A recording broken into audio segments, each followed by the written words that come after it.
Welcome to Tarvin Tutorials. Let's talk about the email editor. Now, I say the email editor, but the same editor is available for pages, forms, surveys, emails, of course, and many other aspects of Tarvin. There are two main types of editors.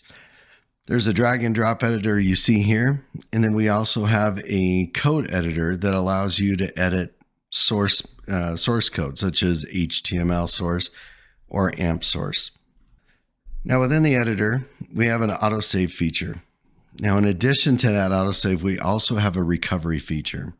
If you've ever used a tool and you've spent a whole lot of time creating all of your content, it looks beautiful, you've made several edits, and then all of a sudden your browser crashes, you realize the frustration that occurs when you lose everything that you just did because you forgot to save. Now again, we have the autosave feature, so it'll periodically save as you make changes. In addition, we also have recovery. So with recovery, every time you click the mouse or you enter a key or you hit a key on your keyboard, we are saving a local copy of your content.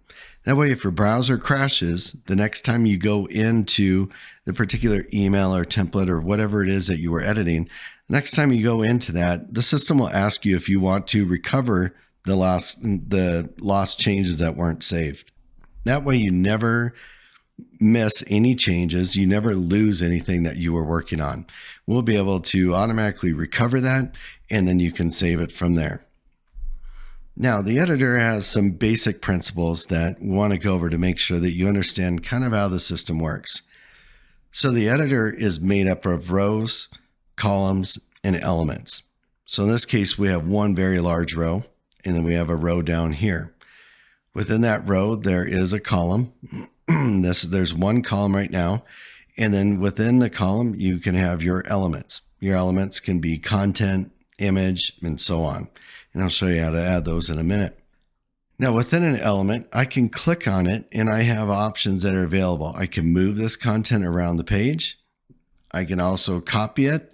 I can go into the settings and control when it's displayed using dynamic content principles, basically setting up rules that you would be able to use that says, if the contact that is receiving this has X, Y, and Z that are true or not true, then display content. So you can set up rules that control that. And then you can also delete the element if you need to. In addition to that, with any element that you pick, you'll see over to the right that the editor for that changes. Now, there are several times, such as content, we're going to be able to edit in place, but you can do style changes over on the right-hand side. In addition to that, you can also hide on several different devices if you so choose. So if you have an image that you do not want to display on mobile, then you can simply select mobile to hide that control on. Now, putting a control onto the page is as easy as clicking the plus, and then you can select from the various controls or the various elements that you can drag on. Now, these elements will change depending on the type of item that you are editing. The item being like a page or a form or survey or template or campaign.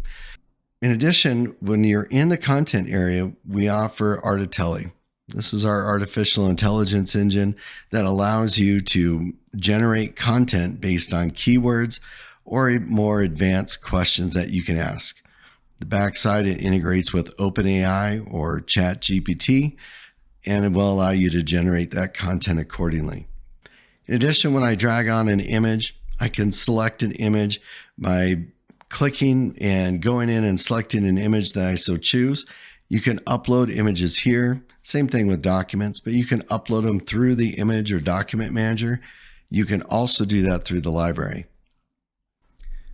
Now, when it comes to personalization, you can simply type in the template language if you know it. However, it is certainly not a requirement. Within the editor, we provide tools up here that will allow you to insert a merge tag, put in dynamic content, and so on. When you insert a personalization tag, not only can you insert the personalization tag, but you can also control the formatting. So for example, if you import your data and it's all in capital letters, Then when you insert the personalization field, like for the first name, you can define that you want it to be in title case, as you see here. So title case will capitalize the first letter and make every other letter after that lowercase. Now this gets more advanced and takes into account culture and many other aspects to make sure that your content is formatted exactly how you intend it to be. Now, in addition, within certain controls at the top in your toolbar, you'll have a more vertical ellipsis that you can click on, and you'll have more toolbar options that are available.